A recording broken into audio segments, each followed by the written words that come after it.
스튜디오 애청자 여러분 반갑습니다. 잠시 기도하고 시작합니다. 성부와 성자와 성령의 이름으로 아멘.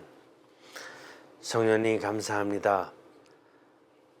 가톨릭 스튜디오를 통해서 이런 많은 애청자분들을 당신의 영을 충만히 받을 수 있도록 잘 이끌어 주시니 고맙습니다. 저희들이 노력해서 인간과 신앙을 위해서 당신의 참된 제자로서 또 지도자로서의 역할을 충실히 해나갈 수 있도록 저희 모두를 축복하여 주십시오. 오늘 이 시간 또 당신의 뜻 안에서 당신의 영감을 충분히 받을 수 있도록 함께하여 주십시오. 고맙습니다. 성부와 성자와 성령의 이름으로 아멘.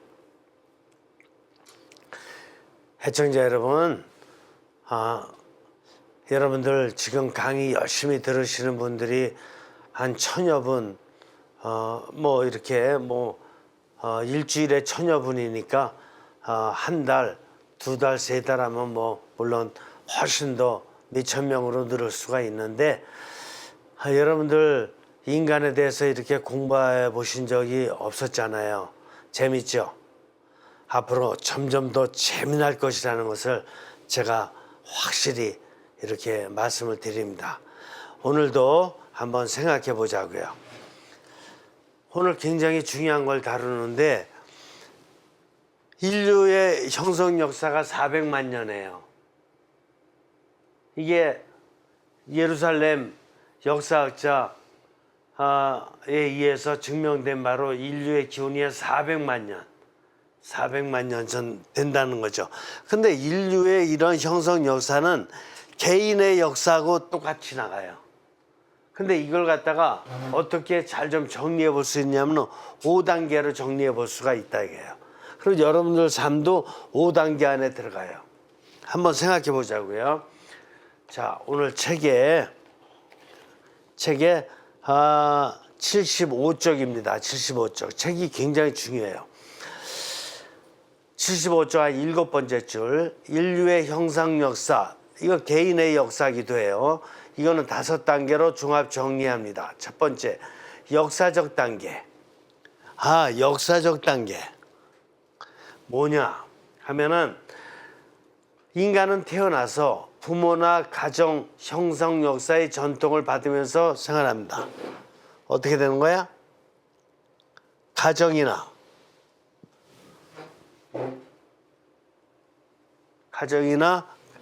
가정에서 이제 부모의 영향이죠. 그 다음에 학교, 그 다음에 사회, 공동체. 이런 공동체의 영향을 받으면서 살아왔어요. 이건 어떤 개인이든 인류 전체가 다 마찬가지예요. 여러분들도 마찬가지죠. 가정에서 영향받았고 또 학교, 또 사회 공동체 영향받았죠. 이걸 역사적 영향이라고 그러는 거예요. 두 번째는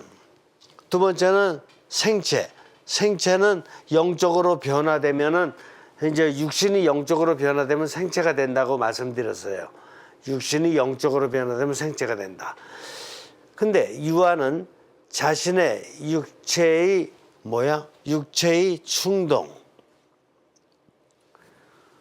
충동이 확산되고 충동이 자꾸 육체적 충동이 확산.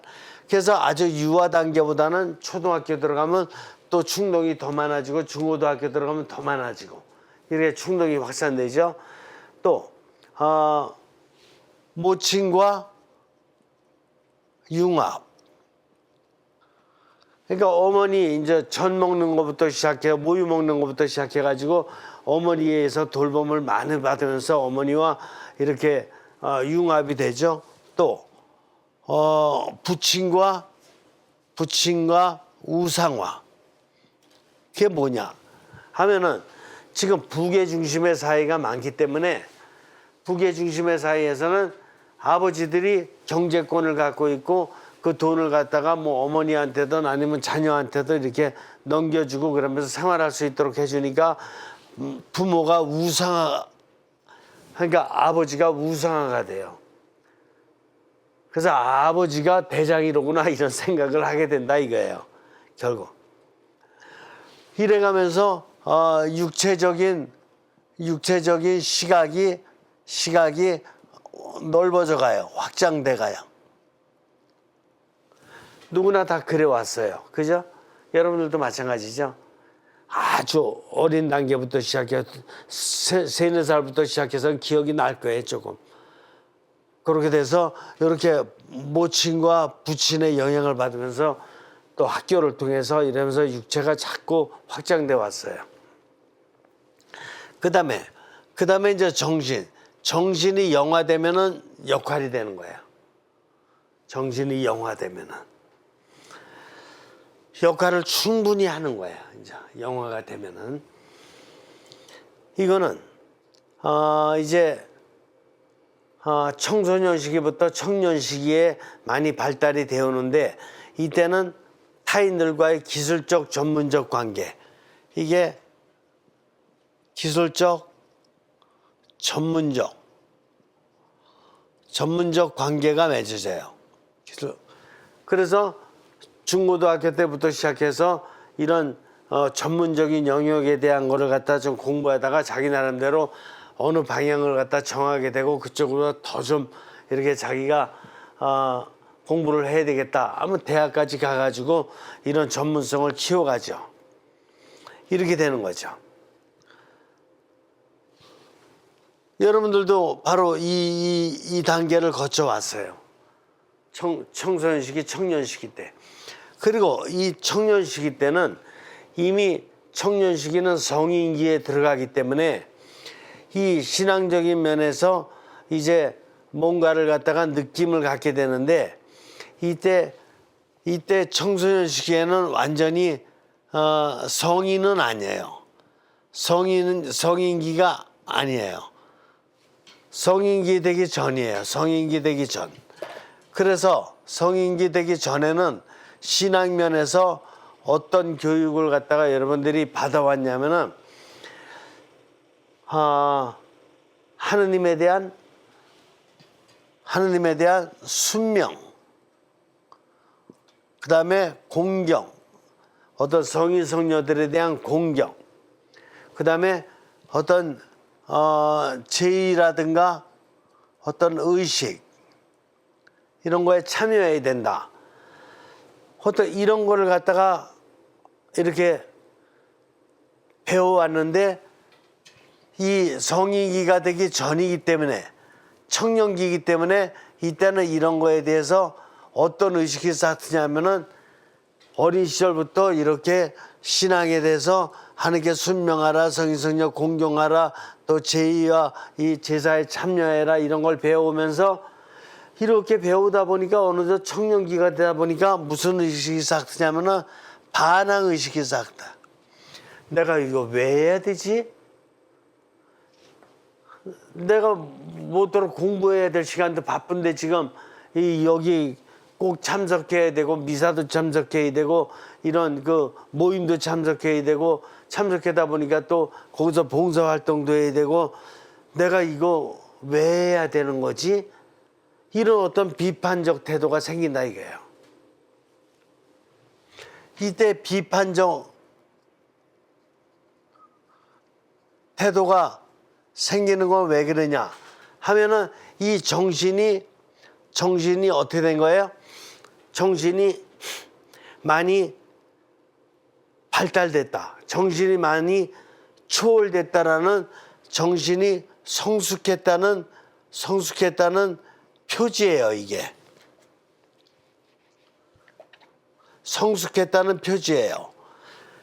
그러니까 이런 거에 대한 어떤 그 어린 시절부터 그냥 맹목적으로다가 배웠던 신앙에 대한 어떤 순명, 공경, 제의의 참석 뭐 이런 것 같은 것이 무조건 받아들이는데 학교에서 배운 것은 하나하나가 정신적으로 따져서 따져서 1 더하기 2는 3이고 10 더하기 20은 30이고 이게 따져가지고 하나하나 이치에 맞았는데 신앙적인 거는 어떤 이치라든가 이런 어떤 그 토론이라든가 이런 걸 거치지 않고 무조건 되고 믿고 무조건 되고 따르고 무조건 되고 이렇게 참석하고 막 이래라고 그러니까 자신도 모르는 사이에 반항의식과 비판의식이 생겼는데 이거를 반항의식과 비판의식 생긴 것이 좋은 걸까 나쁜 걸까요?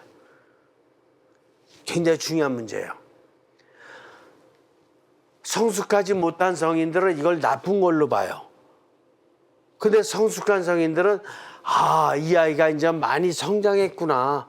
많이 성숙했구나. 이제 뭔가 아주 많이 인생을 갖다 깨달아가지고 자기가 이렇게 판단을 내릴 줄 알게 되는구나. 이렇게 되는 거거든요. 이게 어떤 증세가 또 나타나냐면은 여러분들 사춘기라고 이렇게 많이 들어보죠. 그러면 어린아이가 이렇게 성장해서 처음에는 부모가 시키는 대로 잘 따르다가 사춘기가 되면 잘 따라요? 안 따른다는 거지. 자꾸 자기 주장을 내세우고 어떤 부모님 얘기하는 거에 대해서도 막 반대 주장을 내고 막 이런다는 거지. 그러면은 부모가 귀찮아하는 부모가 있는 반면에 성숙한 부모님들은 야, 이 녀석이 이제 컸구나. 많이 컸구나. 이제 너도 인간이 돼가는구나. 그렇지, 그렇게 판단을 내릴 줄 알아야 되는 거야. 성숙한 부모님들은 이렇게 생각하는 거거든요. 이해가 되셔요? 근데 성숙하지 못한 부모님들은 당신 말만 그냥 잘 따르면 되는 건지 알고 이 말썽꾸러기 이 자식 이게 너 이제 나 이제 혼난다 막 이렇게 어감만 하고 자꾸 이렇게 위협만 주고 그러거든요. 이거는 부모가 성숙하지 못해서 그래요. 하느님께서는 그 나이에 이렇게 성숙의 표지로다가 반항하고 비판할 수 있는 정신적인 능력을 갖도록 이렇게 인간을 만들어 놓으신 거예요. 근데 그걸 하느님의 뜻을 못 보는 거지. 그래서 부모가 자기 생각만 잘 따르기를 바라는, 그래서 얘가 마마보이 되기만 바라는, 그래서 성장하는 걸 좋아하지 않고 오히려 그냥 부모 말이나 잘 들으면 되는 아이로다가 만들어버리려고 그러는 거야. 문제가 크죠. 그렇게 성장시켰을 적에는 이게 인류든 개인이든 형성 역사에서 잘 성장할 수가 없다라는 거를 확실히 지적하는 거예요, 지금. 그래서 이 반항과 비판은 결국 왜 하느님께서 왜 이 시기에 이런 정신을 갖도록 했냐면은 이게 바로 그 다음번 단계인 이제 영으로 초월할 수 있는 그런 단계를 갖다가 준비하는 거예요. 이게 준비. 왜냐면은 이때 정확하게 신앙이라는 게 뭔지, 그리고 부모님은 여태까지는 아주 유아기 때부터 그 전까지는 부모가 마치 하느님과 같이 능력이 있는 것 같았는데 이제 청소년 시기, 청년 시기가 되면서 잘 생각해 보니까 부모 하느님 아니거든. 부모도 잘못할 때가 있어요, 없어요? 많거든. 그리고 우리 부모보다 다른 부모들이 또 더 부자이고 권력도 더 많고 그런 부모들도 많거든. 부모라고 최고 아닌 거거든. 그러니까 나름대로 이렇게 부모한테 절대적인 어떤 의지를 해왔던 아이가 부모에 대한 비판적이고 이제 반항적이고 어떤 이런 생각들도 가질 수가 있는 거라 이거예요. 그러니까 신앙도 마찬가지라 이거야. 신앙도 무조건 되고 막 순명 공경 무조건 참석하고 막 이래라는 거 해서 왜 해야 되지? 이 왜라는 게 왜 해야 되지? 왜 해야 되지? 이게 질문이거든요. 질문은 뭐를 위한 질문이냐면 초월을 위한 질문이에요. 그래서 그 다음 단계로 나가려면은 지금 현재까지의 단계가 어느 단계인지를 갖다가 분명히 점검할 수 있어야 되는 거거든요. 근데 예전에는 어린 시절이었기 때문에 점검할 수 있는 정신적인 능력이 있었어요, 없었어요? 없었거든요. 근데 이제 스스로 점검할 수 있는 능력이 생긴 거예요. 능력이 생겨서 이때까지의 이제 가정과 부모 또 학교와 사회와의 관계 또 육신적으로 살아왔던 거 정신적으로 살아왔던 거 이걸 갖다가 한번 질문하면서 총 정리를 해야지만이 그래서 인간은 이런 거구나. 인간이 근데 보다 더 완성되려면은 이런 단계로 나아가야 되는구나. 거기에는 영적 단계라는 게 있구나. 이런 것도 잘 질문을 통해서 잘 깨닫게 되는 거예요. 근데 이런 걸 갖다가 보통 무시하는 게 왜 무시하냐? 성숙하지 못한 부모님이라든가 성숙하지 못한 신앙의 지도자들은 바로 이 단계를 무시해요. 그러면서 그냥 하려면 하지. 믿으려면 그냥 믿으면 되는 거지. 뭐 따질 게 뭐 있냐. 믿는 거지. 아니에요. 믿는 거 그렇게 믿는 거 아니에요. 이거 정신으로다가 잘 점검하고 이렇게 역사에서 많은 생각을 해왔던 학자들의 생각이라든가 반대적인 생각이라든가 이런 것도 다 좀 점검해보고 그러는 가운데 그래서 꼭 이렇게 신앙이라는 걸 필요하고 믿어야 되는구나. 부모님이 이렇게 부족하더라도 부족한 점이 있어도 부모님에 대한 존경과 효성은 계속 지켜야 되는구나. 이런 걸 본인이 깔끔하게 깨달을 수 있는 그런 그 단계가 와야 된다 이겁니다. 무조건 되고 부모 공경하고 무조건 되고 신앙 믿고 이거는 거의 유아 수준이에요. 유아 수준. 이해가 되셔요?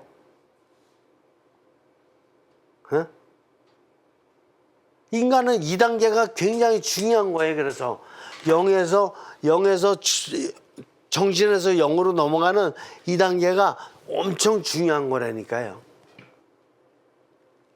근데 대부분은 정신에서 영 단계에 대한 이 중요성을 못 깨닫기 때문에 반항하는 것을 무조건 반항하지 못하도록 그냥 부모님들도 더 그냥 억압하고 이렇게 강제로다가 너 그냥 무조건 내고 그냥 이렇게 부모님 말 따라야 돼. 부모님 말도 안 따르는 불효가 어딨냐 이래가면서 엄하게 하고 신앙 안에서도 무조건 너 따르면 되는 거지. 네가 무슨 뭐 따지냐 이런 식으로 다 얘기하고 이런다 그러면 하는 것은 하느님의 뜻에 다 어긋나는 것입니다.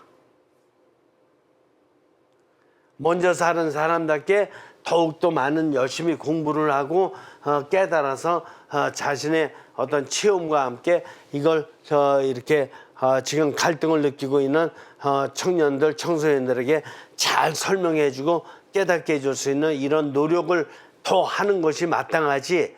이 청소년, 청년들이 질문을 할 적에 그걸 갖다가 막 억압하고 그걸 갖다가 막 무시하고 그걸 갖다가 나쁜 사람 취급하고 이런 거는 성인들이 큰 잘못을 하고 있는 것이에요.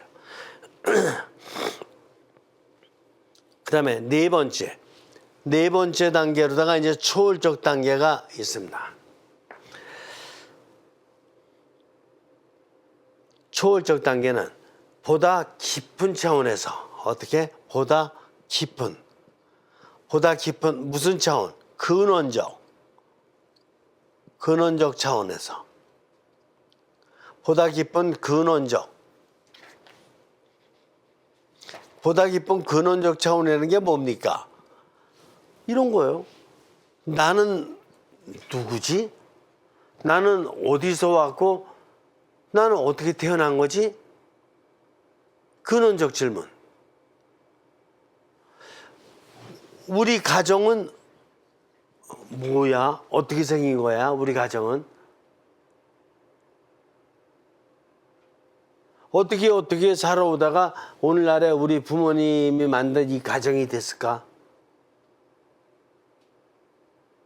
보다 더 근원적인 질문. 이 국가라는 건 뭐지? 왜 공산주의도 있고 전제주의도 있고 민주주의도 있고 이게 뭐지? 국가라는 게 뭐지? 보다 더 근원적 질문. 빈부의 차이. 왜 어떤 사람은 잘 살아야 되고 어떤 사람은 못 살아야 되지? 못 사는 사람은 왜 태어나서부터 죽을 때까지 그냥 어려운 가정에서 어렵게만 살아야 되지? 한번 어려운 가정에서 태어나니까 이제 재기의 가능성도 없네. 다시 잘 살 생각도 없네. 남자는 뭐고 여자는 뭐야? 뭐가 차이가 나는 거야? 남자와 여자는 인간은 같은 인간이라 그러면서 남자와 여자는 도대체 뭐가 차이 나는 거지?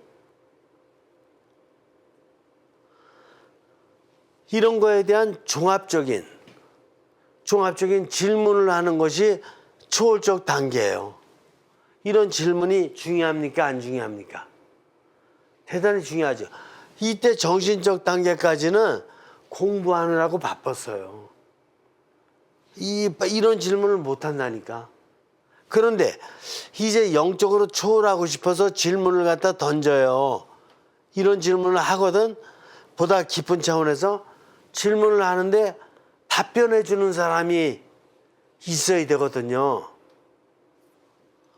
답변해 주는 사람이. 나는 누구지? 여러분들 이렇게 여러분들 청소년들이 여러분들 자녀들이 나름대로 이런 고민 안 하는 사람 없어요.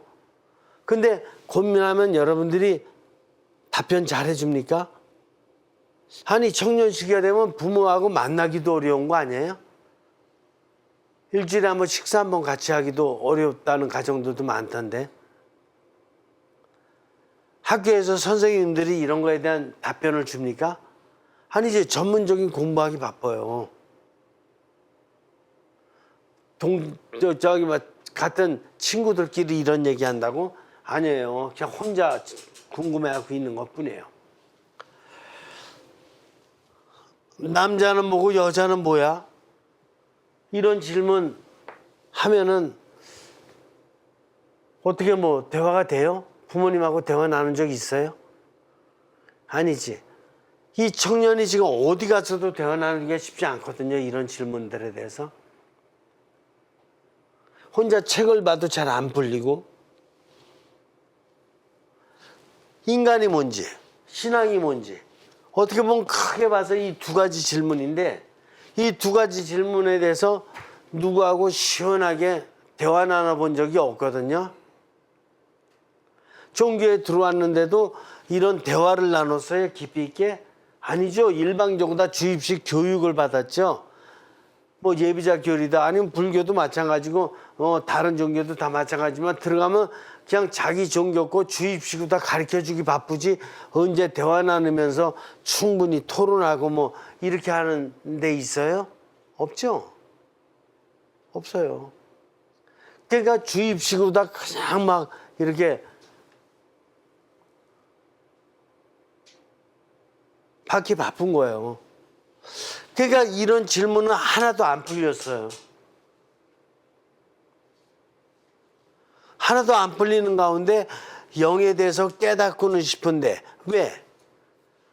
이게 하느님이 인간을 육신, 정신, 영으로 다 만들으셨기 때문에 육신과 정신적인 질문이나 이런 것 같은 건 얼마든지 자기가 풀었거든요.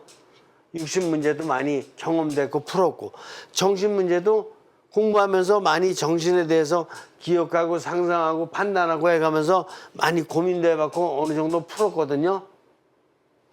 근데 그 다음번에 일어나는 질문이 영적인 질문인데 이 근원적인 질문인데 영적인 질문이 나긴 나는데 이게 나는데 영적인 질문은 해결할 수 있는 곳이 별로 없더라고요. 그리고 종교마다 또 답변하는 것도 어때요? 다 다르죠. 불교 가면 불교 나름대로의 해탈을 얘기하지만 해탈가는 방법이 다르죠. 그리스도교는 구원을 얘기하는데 구원하는 방법이 다 다르잖아요. 수련 과정도 다 달라요. 그렇죠. 불교는 팔정도를 갖다 하라 그러는 반면에 또 그리스도교는 신망의 삼덕, 수덕, 신학적인 덕과 그 다음에 윤리덕, 윤리덕을 갖다 잘 지키면서 또 기도 생활해야 된다 그러고 이런 여러 가지 수련 방법도 다르거든요. 그렇다고 또 힌두교 가서 또 알아볼 수도 없고 불교의 티베트 종교 가서 알아볼 수도 없고 유교 가서 알아볼 수도 없고 종교 다양한데 다 알아볼 여유는 없잖아요. 근데 다 달라.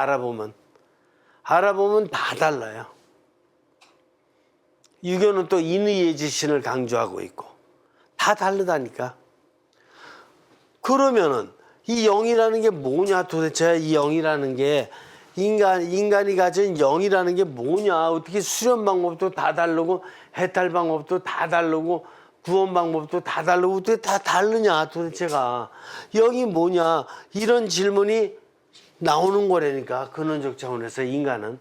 근데 그런 거에 대해서 설명을 갖다가 들을 기회도 없고 토론을 할 어떤 그런 장소도 별로 없고 사람도 별로 없고 이런 가운데 청년들은 그냥 살면서 어떻게 돼요?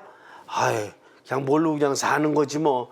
야 나는 그냥 어차피 이종교 가졌으니까 그냥 이종교 시키는 대로 그냥 이렇게 하면 되고 나는 이종교 가졌으니까 시키는 대로 하면 되고 나는 그냥 어차피 무신론자니까 그냥 난 나름대로 그냥 종교 없이 그냥 막 살면 되고. 그게 영이라고요? 그게 하느님이 주신 영이에요? 다 틀렸어요. 다 틀렸어. 그렇게 하는 게 아니야. 영은 근본적으로 이 하느님이 육신과 정신과 영을 주셨을 때 육신이 뭔지를 알았듯이. 육신이 뭐예요? 육신은 오감이지. 오감으로다가 사회 역사를 통해서 모든 정보를 받아들인 것을 정신이 뭐 하는 거예요? 정신이 그걸 갖다가 기억했다가 나름대로 열심히 연구하고 관찰하고 이렇게 해가지고 어떤 결과물을 내는 거죠. 근데 항상 부족하지. 부족하니까 더 높은 차원에서 기능이 있다는 거지. 그러면 영을 어떻게 사용하는지를 알아야 되는데 더 높은 차원에서 사용하기 위해서 이제 불교식 방법도 있고 힌두교식 방법도 있고 그다음에 유대교식 방법도 있고 그다음에 이슬람교식 방법도 있고 또 그리스도교적인 방식도 있고 방식이 다 있다. 그러면 그런 거 같은 거를 갖다가 이렇게 다 알아볼 수는 없으나 그래도 관심은 가질 필요가 있고 배제할 필요는 없잖아.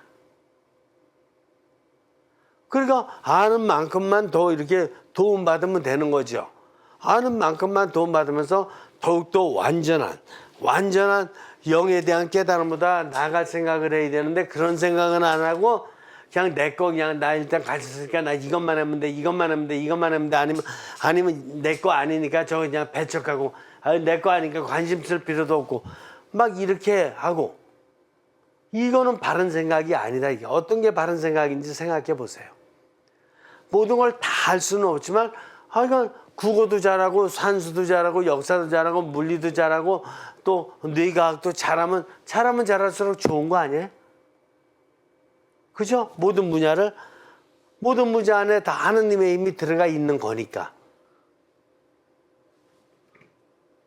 그래서 좀 하느님을 아는 사람이라면 좀 넓고 자꾸 넓어지고 그다음에 초월되고 이런 삶을 살아야지 하느님을 아는 사람이지. 내가 뭐 하나 알았다 그래가지고 그 안에 폭 박혀가지고 그냥 그거밖에 모르는 이런 세장 안으로 들어가면은 그게 바로 음물한 개구리가 아니냐 이게. 세장의 새가 아니냐 이게. 초월이 아니지 않냐 이게요. 영이 아니지 않냐 이게. 하나님께서 인간에게 주신 영 마음이라는 거는 자꾸 더 넓어지고 깊어지고 초월되고 이러는 건데 내가 뭐 하나 알았다 그래가지고 그쪽으로 자꾸 이렇게 그냥 푹 동굴 속에 빠지듯이 배기기만 하면 그게 무슨 영이고 그게 무슨 초월이냐고요. 어려운 말씀 드리는 거예요. 인류 대부분들이 다 그렇게 살고 있어요. 그래서 인류 개인 형성 역사 5단계 중에서 3단계, 4단계가 잘 못 넘어가고 있기 때문에 세상의 이 역사가 보면은 일반 사회 역사도 정신에서 영을 못 넘어가기 때문에 이 전쟁의 역사예요. 옛날 시족사회부터 얼마나 다른 시족과 전쟁이 많았는데 부족사회는 더 전쟁이 많고 부족사회를 지나고 또 이렇게 되면서부터는 이제 전제 국가들이 나타나면서 또 보다도 큰 싸움이 일어나고 현대에 이르기까지 얼마나 큰 싸움이 일어나는지 또 종교들도 이렇게 영에 대한 이해, 정신과 영에 대한 이해를 잘 못하니까 종교 간에도 어떻게 됐어요? 전쟁이 엄청나게 많았어요. 지금도 전쟁하고 있고. 이해가 되셔요? 그리고 내가 가진 육신과 정신과 영 이걸 제대로 이해하지 못하고 있고 인류 전체가 이거를 제대로 이해하지 못하니까 결국 그 결론은 매일 갈등과 싸움밖에 없었다니까.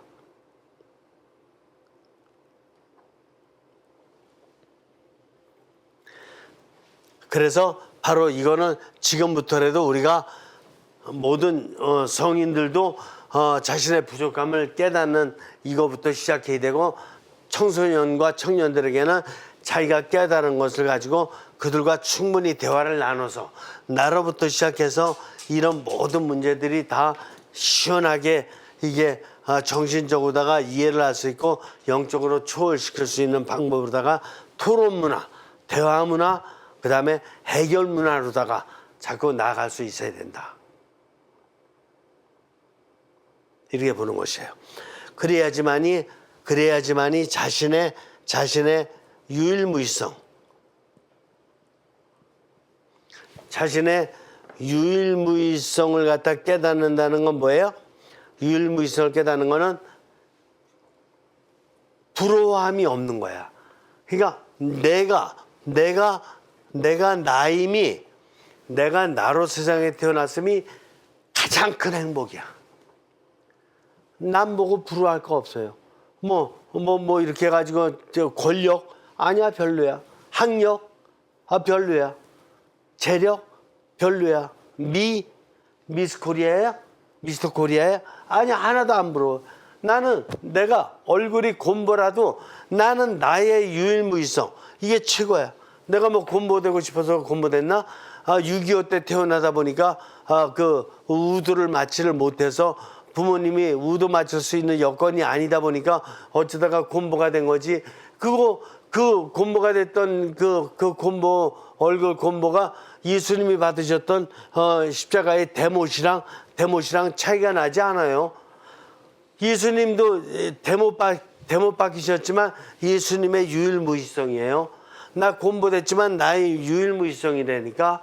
그러니까 그걸 갖다가 감사하게 생각하면서 그래도 이 세상의 모든 것 안에서 하느님의 현현을 느끼면서 내가 멋지게 살아간다 그러면 하느님이 성모님에게 이렇게 부여했던 천상무예관을 나한테 안 씌워주시겠어? 그렇게 사는 거예요. 부러울 게 없는 거라니까. 혹시 개구리로 태어났다 그런다 그러면은 그거는 좀 실망할 수도 있죠. 미꾸리로 태어났다, 송충이로 태어났다 이러면은 좀 이렇게 좀 기분 안 좋을 수 있지만 인간으로 태어났다. 그래서 나는 육신과 정신과 영을 가지고 태어났다. 육신이 꼼보면 어때요? 정신이 꼼보인 사람도 있는데. 아니 영이 꼼보인 사람은 더 나쁜 거예요. 육신 곰보는 좋은 거예요. 정신이 역할이고 영이 초월될 수 있으면 육신적인 곰보라든가 육신적인 난쟁이라든가 이런 건 하나도 의미 아니에요. 내면이 오히려 중요하지. 이해가 되세요? 그러니까 나는 나의 유일무이성을 갖다가 나는 감사하는 사람이 된다니까. 나로 태어난 게 얼마나 행복인데요. 붕어로 태어나고 미꾸리로 태어난 것보다. 인간으로 태어난 거는 왜 그러냐. 인간은 하느님까지 생각할 수 있는 존재는 인간이라니까. 그러니까 하느님까지 생각하고 하느님을 내 대화의 어떤 벗으로 대화의 어떤 나의 어떤 친구로 예수님 말씀 맞다나 이렇게 생각하면서 하느님과 친하게 지낸다는 게 영광이잖아요. 언챙이라고 하느님과 친하게 못 지내요.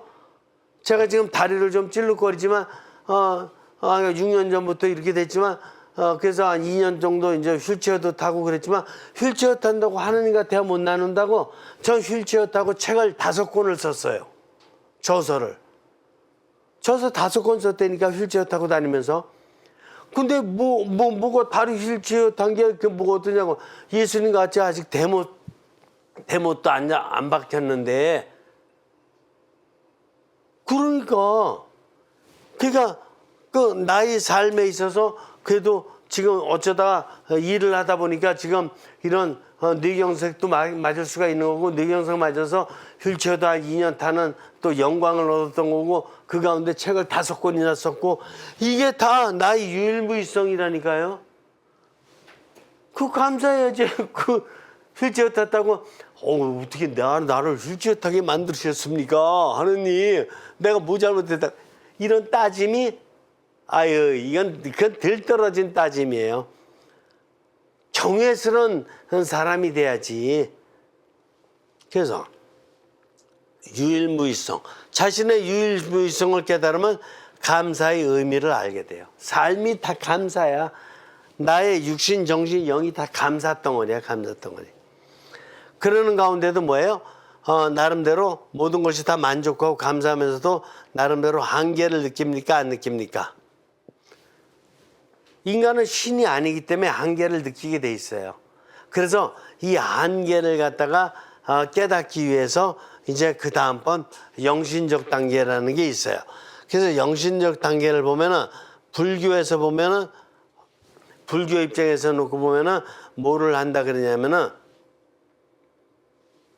불교의 명상이라든가 좌선한다 그러죠. 좌선한다고. 이게 보다도 이렇게 자신의 육신, 정신, 자신의 영을 이용하는 것보다도 높은 차원을 갖다가 향하고자 하는 바로 그런 갈망이다 볼 수 있어요. 그런 갈망이다. 그런 갈망을 불교에서는 명상이다, 좌선이다 이런 방법으로다가 하고 있다 이거예요. 하는 방법들이 다 달라요. 근데 그리스도교에서는 뭐 하고 있어요? 그리스도교에서는 관상이라고 해서 하고 있어요. 관상. 관상이 뭐 하는 거냐? 관상이라는 거는 관상이라는 것은 이게 다 뭐냐면은 그리스도교적인 방법이나 불교적인 방법이나 이게 뭐냐면은 자신의 삶을 통합적으로 보는 거야. 통합. 뭐냐? 형이하학적으로다가는 육신 정신의 삶이에요. 이게 형이하학. 이게 그러니까 현세야. 경험 세계. 이게 실존이라고 하는 거예요. 그런데 이게 이 영적인 차원이라는 것은 뭐냐면은 영적인 차원이 향하는 것은 형이상학이야. 형이상학이 뭐냐면은 존재의 근원이신 초월자, 존재의 근원이신 그리스도교적으로는 하느님을 향하는 거예요. 그러면 형이하학과 형이상학의 종합을 하기를 원해요. 인간은. 이게 통합이야. 통합을 하는 방법으로다가 불교에서는 명상, 좌선 이런 방법을 택하는 거야. 그리스도교에서는 관상 뭐 하는 거냐 하면은 육신과 저는 여기서 이제 관상적인 방법만 설명해 드릴게요. 육신 정신으로 다 노력했는데 노력했던 삶에 있어서 부족함이 있어요, 없어요? 부족함이 있지. 한계가 있잖아요. 육신 정신은. 그래서 영적으로다가 영으로다 넘겨요. 부족함을 채우기 위해서. 그러면 영이 하느님과의 관계에 있어서 이제 갈망을 드려요. 제가 보다도 완성된 깨달음을 얻기를 원합니다. 완성된 삶을 깨닫기를 원합니다 하고 갈망을 드리면 하느님으로부터 이제 영감의 에너지, 영감의 메시지가 와요. 바로 영감을 받는데 이 영감을 받은 걸 갖다가 어떻게 하느냐. 정신에 내려보내고 육신에 내려보내가지고 육신이 이제 사회에서 삶을 살도록 만드는 거거든요. 그래서 결국 이 모든 것이 다 통합되는 거야. 육신과 정신과 영과 저 위에 계신 하느님과 이 모든 힘이 다 통합되는 것이 바로 뭐냐면은 통합되는 것이 그게 그리스도교의 관상인데 이 관상이 이루어지는 데 있어서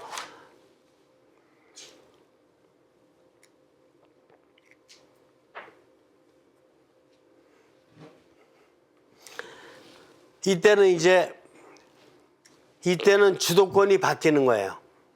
어떻게 바뀌냐? 육신이 움직일 적에는 주도권이 누구한테 있죠? 자기한테 있지. 정신이 움직이는 거는 자기가 기억하고 자기가 뭐 연구하고 관찰하고 이러고 주도권이 자기한테 있죠. 영이 움직이는 거는 초창기에는 자기가 주도권이 있어. 왜냐하면 육신과 정신의 부족함을 받아다가 성령님께 갈망을 드리는 것까지 해야 돼. 갈망을 드리는 것까지 해야 되는데 이게 영적인 차원이에요. 영신적인 차원이라는 건 뭐냐? 영신적인 차원은 내가 갈망을 드린다 그러지만 영감을 받고 안 받고는 누구 뜻이죠? 이때는 하느님 뜻이야. 그래서 하느님이 주도권을 갖고 계셔. 그 주도권이 바뀌는 거야 이제. 예? 이해가 되세요? 인간은 갈망 드릴 때까지만 주도권이 있어. 근데 이거는 언제 어느 때 어떤 내용을 메시지를 주시고 영감을 주실지 그거 주시고 안 주시고는 하느님에게 달려 있는 거야. 그래서 주도권이 하느님께로 넘어가는 거야. 알겠어요? 그래서 성령님이 이제 주도권을 갖고 계시고 그것을 갖다가 좀 구분해서 표현을 하자면은 영신적 차원이다 이렇게 얘기를 하는 거예요. 좀 어려워요? 어려운 게 아니라 이게 인간의 단계라니까. 근데 우리는 인간의 단계를 잘 연구하지 못하고 지금 어떻게 보면 역사적 단계, 육신, 정신 이 3단계에서만 사는 사람이 수두룩해요. 인류 역사가 또 그렇게 살아온 역사가 기간이 많았고. 그래서 정작 중요한 건 4단계, 5단계거든요. 이거 넘어가야 되거든요, 인간은. 개구리는 요까지 살면 돼요. 강아지도 3단계까지 살면 되고, 오리도 3단계까지 살면 되고, 어쨌든 이게 살면 되는 거야. 근데 4단계, 5단계 살 수 있는 능력은 인간만 있다니까. 근데 인간이 4단계, 5단계를 못 산다 그런다면 인간답게 살지는 못하는 거예요. 여러분들 이런 거 생각해 봤냐고요. 그러니까 나를 완성시키려면, 나를 성장시키려면 나를 알아야 되잖아요. 그러면 요즘 사회적으로다가 얘기하는 아니면 또 심리학자들이 얘기하고 철학자들이 얘기하는 자아실현이라는 건 무슨 뜻입니까? 자아실현이라는 게 뭐예요? 자아실현.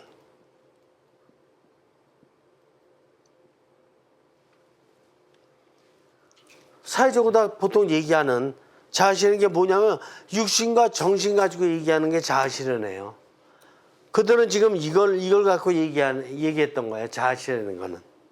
철학이든 심리학이든 뭐 사회학이든 뭐 다 자아실현 얘기한 건 육신과 정신 갖고 얘기한 거예요. 그러면 영 얘기를 안 한 거예요. 영 얘기를 안 했다는 것은 뭐야? 여기서부터 4번부터는 안 했다는 얘기라니까요. 그리고 종교에서 4번, 5번을 갖다가 가르친다고 하는데 가르치더라도 아까 여기 말씀드린 바듯이 청년 정도가 되면은 왜라는 어떤 질문이 나오잖아. 이 질문을 갖다 정확하게 어떤 인간에 대한 이해를 과학적으로 또 신앙에 대한 이해를 과학적으로 설명해 줄 수 있어야 되는데 그걸 안 해주니까 어떻게 돼? 요즘 젊은이들이 신앙에서 다 떠나가잖아요. 신앙에서 떠나가는 게 왜 그런데 사회에서 공부를 하는 데 있어서는 다 질문을 하면은 그거에 대한 관찰도 하고 토론도 하고 그러면서 답이 나오잖아. 근데 신앙적인 문제는 왜 근원적으로다가 질문을 하면 왜 답을 못 주냐고요. 그러면서 무조건 믿어라.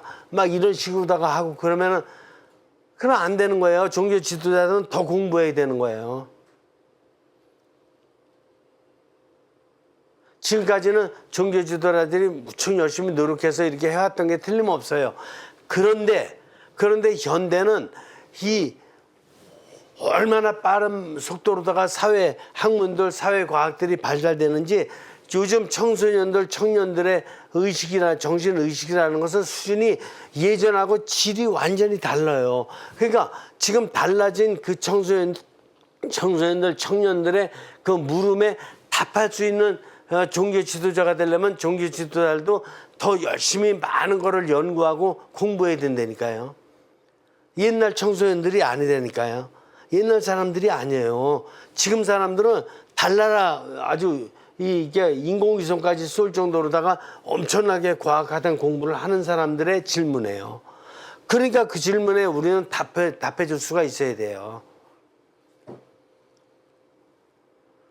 그래야지만이 이제 이 청년 청소년들이 정말다가 인생 문제를 자신부터 시작해서 인생 문제 전체를 잘 자신의 삼중구조 안에서 이해를 해가면서 종교와 사회를 잘 이렇게 통합적으로 다 발전시켜 나가고 행복한 삶을 살 수 있게 된다.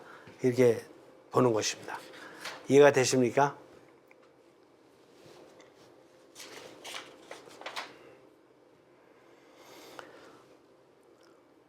자신 삼중구조로 선형성된 영의 자연적 갈망을 성령으로 충만된 영으로서 갈망으로 보완하고 고양해야 됩니다.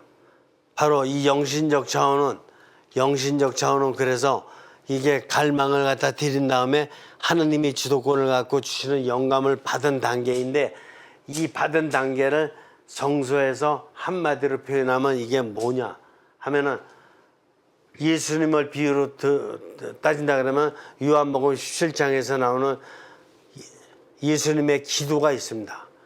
아버지와 내가 하나이듯이 이 사람들도 우리 안에 하나가 되게 해주십시오. 이런 기도가 나와요.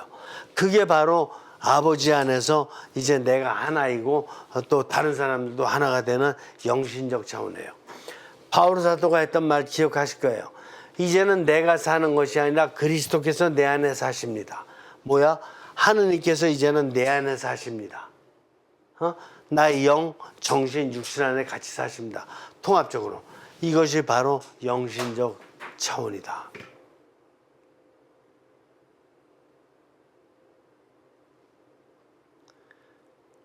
여러분들 아주 중요한 거 오늘 공부했는데, 여러분들은 어느 단계를 많이 신경 쓰고 있고 어느 단계까지 한번 경험해 봤는지, 그리고 진짜로다가 하느님이 주도권을 가지시 영감의 단계까지 이게 통합되었는지 여러분들 삶을 다시 한번 점검해 보면서 제 강의에 더욱더 이렇게 주의를 집중해 가면서 그냥 교재도 여러 번 읽어보면서 열심히 이렇게 따라오시기를 바랍니다. 그래서 꼭 인간에 대한 정체성과 신앙에 대한 정체성을 잘 이해해서 가톨릭 스튜디오 애청자 여러분들이 정말 훌륭한 사회의 지도자, 영적인 지도자, 형성의 지도자, 이런 형성과학적 지도자가 될 수 있기를 바라는 것이에요. 오늘 여기서 마칩니다. 기도하죠. 성부와 성자와 성령의 이름으로 아멘. 성령님, 어떻게 보면 성령님께서는 저희들을 삼중구조로 정말 잘 선형성시켜 주셨습니다. 그런데 저희는 저희들이 나름대로 주도권을 갖고 살아가는 삶만 중요시 여기고 살아왔지, 마지막 단계에 성령님께서 주도권을 가지고 저희 삼중구조를 인도하는 이런 삶의 차원까지는 잘 깨닫지를 못하고 많은 세월을 살아왔던 것 같습니다.